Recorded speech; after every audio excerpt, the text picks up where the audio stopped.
Doctor, engineer, वकील नहीं बने तो क्या हुआ, आप एक चीज तो किसी भी हाल में कर सकते हैं और वो है MBA। तो नमस्कार दोस्तों, तो आज का जो हमारा सब्जेक्ट है ना वो है MBA। अगर आप ग्रेजुएशन पूरा कर चुके हैं और आगे पढ़ना चाहते हैं तो आपको MBA के बारे में पक्के से ये जानकारी तो होनी ही चाहिए। तो आज हमारे इस वीडियो के जरिए जैसे कि MBA कोर्स क्या होता है, MBA कब कर सकते हैं, इसकी फीस कितनी होती है, MBA करने के बाद में कैरियर में क्या अपॉर्चुनिटीज मिलती है, तो ये सारी जानकारियाँ आज आपको इस वीडियो में मिलेगी। तो आइए सबसे पहले हम ये जानेंगे कि MBA क्या होता है। MBA यानी कि मास्टर ऑफ बिजनेस एडमिनिस्ट्रेशन, जो कि एक 2 साल का और बहुत ही प्रतिष्ठित पोस्ट ग्रेजुएशन डिग्री है। MBA करने के दौरान आप बिजनेस मैनेजमेंट के बारे में जानकारी हासिल करते हैं और यहाँ पर आप ये सीखते हैं कि एक बिजनेस को कैसे सक्सेसफुल बनाया जाए, उसमें कैसे सफल हुआ जाए। बिजनेस करने के तरीके, बिजनेस से जुड़े कई इंपोर्टेंट जानकारी आप MBA में प्राप्त कर सकते हैं। MBA कई फील्ड्स में होता है जैसे कि banking, finance, marketing, retail, foreign culture आदि। आप जिस किसी भी फील्ड में रुचि रखते हैं आप उस फील्ड में MBA कर सकते हैं। MBA करने के पहले आपको एंट्रेंस एग्जाम से गुजरना होता है जो कई तरीके के होते हैं, जिसकी जानकारी हम आगे प्राप्त करेंगे। अब आगे जानते हैं कि MBA कौन कर सकता है।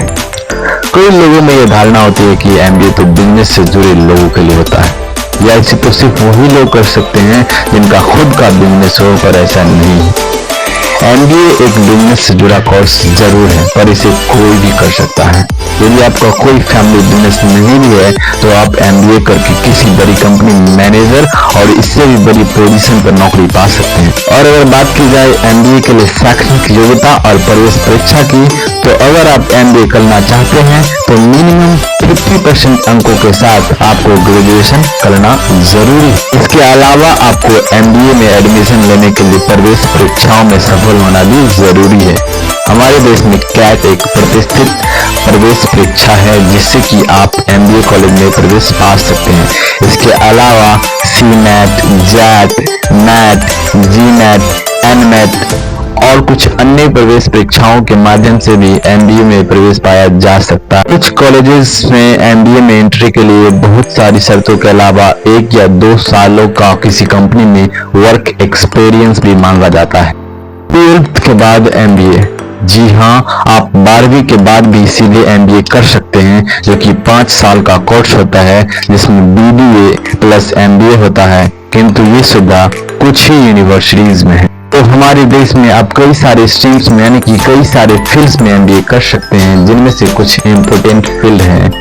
ह्यूमन रिसोर्स यानी मानव संसाधन, यहाँ पर आप कंपनीज की कर्मचारी, अधिकारी की भर्ती, स्टाफ से काम कराना, सैलरी, लीव आदि का प्रबंधन सीखें।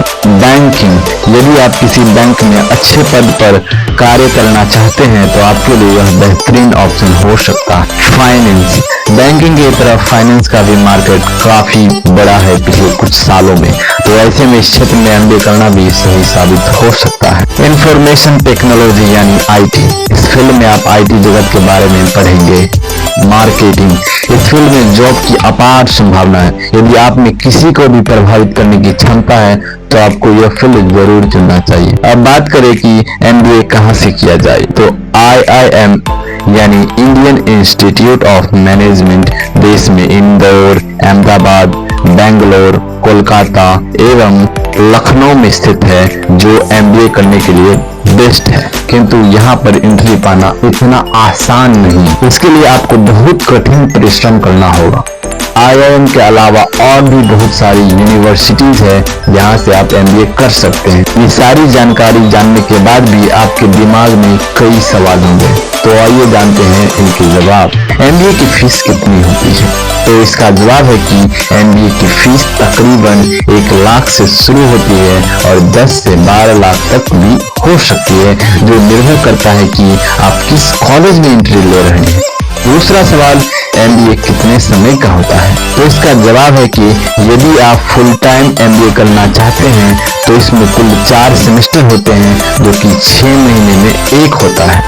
तीसरा सवाल, एमबीए करने के बाद सैलरी कितनी मिलती है? तो इसका जवाब ये है कि ये डिपेंड करता है आपके काम पर। वैसे शुरुआत में 3 से 4 लाख प्रति वर्ष सैलरी हो सकती है यदि आप किसी अच्छी कंपनी में पोस्टेड होते हैं। तो आखिरी सवाल, क्या एमबीए हिंदी माध्यम से होता है? इसका जवाब है कि कई सारे हिंदी माध्यम छात्रों का यह सवाल होता है कि क्या एमबीए हिंदी में हो सकता है, पर मैं आपको यहाँ पर बताना चाहूंगा कि दोस्तों एमबीए एक बहुत बड़ी डिग्री है जो हिंदी में लेना संभव नहीं है, यानी कि पॉसिबल नहीं है।